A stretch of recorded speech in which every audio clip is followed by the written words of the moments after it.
Fred Shropshire here with WCNC Charlotte, and Nate Morbido, one of our esteemed, very prestigious defenders. You're doing a great job, by the way. I don't get a chance to talk to you a lot. I see your stories on TV and every once in a while toss to you, but I still have yet to see you in person because of COVID-19. I appreciate that. I mean, I just feel lucky to have a job, honestly, right now. So I'm trying to kind of punch above my belt a little bit, if you know what I mean. Yeah. Use that analogy. I think all of us who are in the same situation feel the same way. And that's, sparked a lot of discussion and stories on your part. And the defenders, you guys have been doing Where's the Money now for several months. And one of the subjects that you've been cracking here lately is the loan program that Mecklenburg County came out with to help small businesses. And that list of businesses wasn't public. And so you've been trying to find out who these businesses are and what they do, right? Yeah, I mean, literally, where's the money? We wanted to get a clear understanding who received roughly $5 million in taxpayer-funded low-interest loans, right? And so this kind of came to a head about a month ago at a Mecklenburg County Commission meeting after our investigation found that the county didn't know exactly who it was giving money to. The county hired a third party to manage the loan program, kept all the specifics, getting paid $1 million to manage and administer and service the program. And we're holding all of the details. I just recently found out this week that actually the contract required that third party, Carolina's Small Business Development Fund, Carolina, I'm saying it wrong. That might be it. It'll come to me here in a second, specifically their name. But the bottom line, the contract showed that they should have been giving this information to the county all along. And they've since called it an oversight. Basically what they're saying is that they wanted to keep information private to protect these small businesses. But once it came to a head and we found out about it, county commissioners pretty much all agreed that the information needed to be public. And so we started sifting through that information. We now have the names of every business that received a loan. There's about 200 of them. And we started looking through those businesses just to figure out if there were anything that kind of caught our attention that seemed a bit odd or off. Yeah, and it's interesting too, because we have a comment here from Natalie Joseph who says, good topic, because her business did not qualify. So there are people who didn't get this money. Tell them what the biggest thing was that surprised you about what you found out when you got that list. So I started, one of the first things I did is I started looking through the names of the businesses, right? And then I started looking on the Secretary of State's website to figure out who the owners were, to see if anybody kind of rang a bell. And then I started checking every business name and owner name on the delinquent tax list for Mecklenburg County. And that's when I really started to get startled, kind of, Fred, because I realized fairly quickly that several businesses owed thousands of dollars well before the pandemic in delinquent taxes that Mecklenburg County and this nonprofit didn't catch when they were administering these loans. And number one, that shows you that there wasn't enough oversight to begin with. That's what an expert from a watchdog organization says in our investigation. It's going to air tonight after the football game, that there's not enough processes in place to prevent this kind of an oversight issue.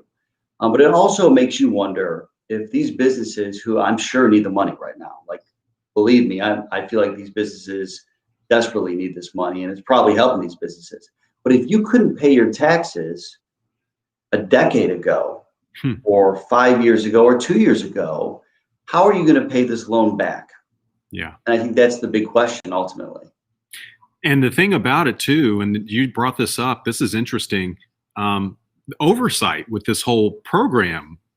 Mecklenburg County actually had a third party that was supposed to be looking into this. Is that right? Right, and it's the Carolina Small Business Development Fund. I think I did say it right a few minutes ago, Fred, but I wanted to make sure. So yeah, County Commission back in April, in the kind of scramble to get money out to small businesses to help these businesses, hired this nonprofit based in Raleigh.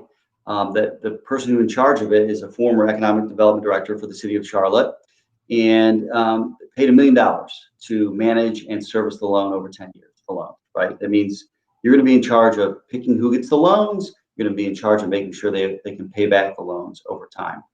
And one county commissioner, Pat Cotham, voted against it at the time because she thought the money that they were paying this nonprofit was too much. But I went back and listened to that meeting, and there was a real push that night, a real rush to get that program approved that night. And when they approved it, they didn't realize that they weren't going to get information about the businesses that received the money, number one.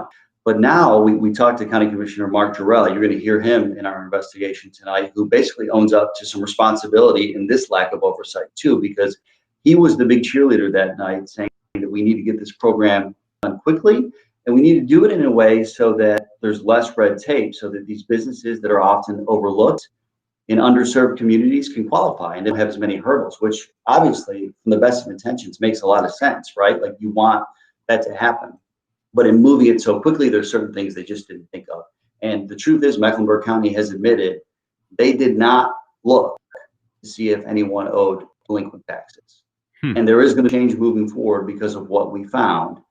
And I have to say, when I talk to county commissioners about this and about the previous issue, they really do seem to own it and say, look, we do need to fix this. This is the public's money. And I think that the big thing too is that the people who didn't qualify or didn't get this money, especially, they're the ones who are really wondering, well, who got it, number one, and why didn't I get it? Why did they get it and why didn't I? And let me give you this number, Fred. I don't know if I told you this number yet, but more than $350,000 worth of loans went to small businesses that owed back taxes before the pandemic. $350,000. Now, I'm not saying that they shouldn't have gotten the money. That's not for us to say, really. But what we should say is they should have caught that ahead of time. Yeah. And then should have made a decision. Like, some of it's, nothing, a few pennies here and there. But a couple of them own $5,000, and are they going to be able to pay these loans back over 10 years? And I hope they will. And I hope they, will also be able to survive this pandemic and be successful. I mean, that's what we want. We want our community to be thriving. And I can tell you that several of them have already said, we're going to make this right. We're going to settle up, and we know the county's taking action as well.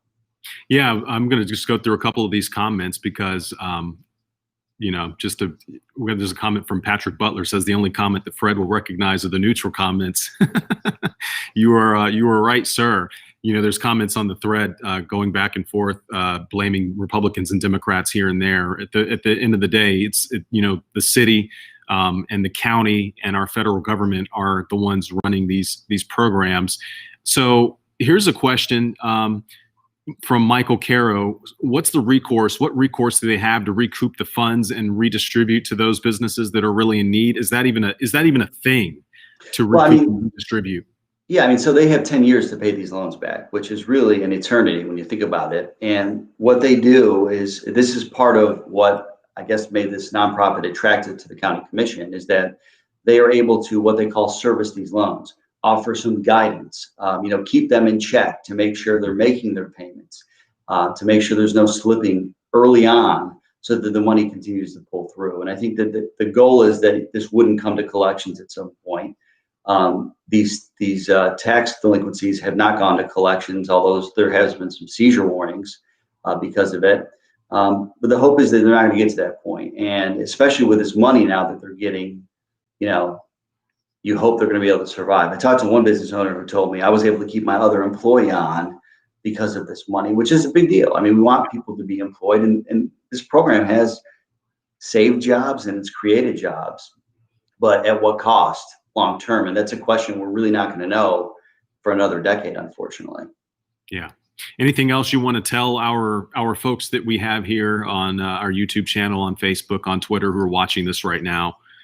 Yeah, I just think that especially now more than ever, like the money that the federal government's giving us, this was county money that was then replenished by federal money. The money that the federal government's giving us, that our local government's giving us, there's a lot of money out there. And if no one is looking at that, and no one is looking at how this money is being spent, we have no clue how it's being spent. We're basically putting the trust to someone else. That's what the county did. We're going to put our full trust with this third party. We're going to get monthly generic reports, and we'll audit it at some point if we need to. But it's always good to have another set of eyes on there. And I think we all should be kind of keeping check of this. That's why the Paycheck Protection Program kind of got such fire early on, because there were delays. People who needed the money weren't getting it, or big businesses were getting it. And I think ultimately we just need to keep a close eye on it. And so I always encourage people, whether it's you needing help with your unemployment check, your stimulus check, or you want to know what's going on with a certain program that you're aware of, we would love to hear from you. And I see a question up here from Jerry that just caught my attention. Was there not something in place or rules to apply? If not, if so, then it's fraud. Well, here's the thing. There were rules to apply. This wasn't one of them. Checking for delinquent property taxes was not one of them. Wow. And this is now going to be part of that process. That was a gap, and county commissioners seem to be owning that gap now that they know of it. And I'm glad that we were able to find it very early on so that they can remedy it. But, you know, in anything in bureaucracy, there's just so many layers, right? And oftentimes with anything, with our jobs, right, we have tunnel vision, and you don't think about the big picture sometimes, and you can kind of miss things. And this was a miss, and it's going to be corrected. That's the really good news. Yeah. Well, I'm looking forward to seeing the story, Nate. If you guys have a question for Nate, by the way, you can look at his Facebook page. It's facebook.com/Nate Investigates right there. His story is going to be on tonight after the football game.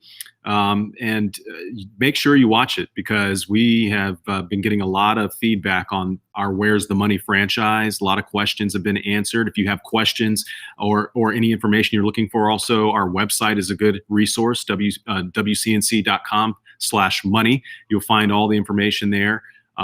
But looking forward to seeing the story, Nate, and always a pleasure to talk to you, man. Yeah, and I'm just glad to have this platform to talk about it and talk about what we're doing. We really are trying to push for transparency, to watch out for your money, and we need your help. So if you have tips, let us know. My email was on the screen a minute ago, nmoravito@wcnc.com. All right, Nate, thank you. And thank you to everyone out there on all the social media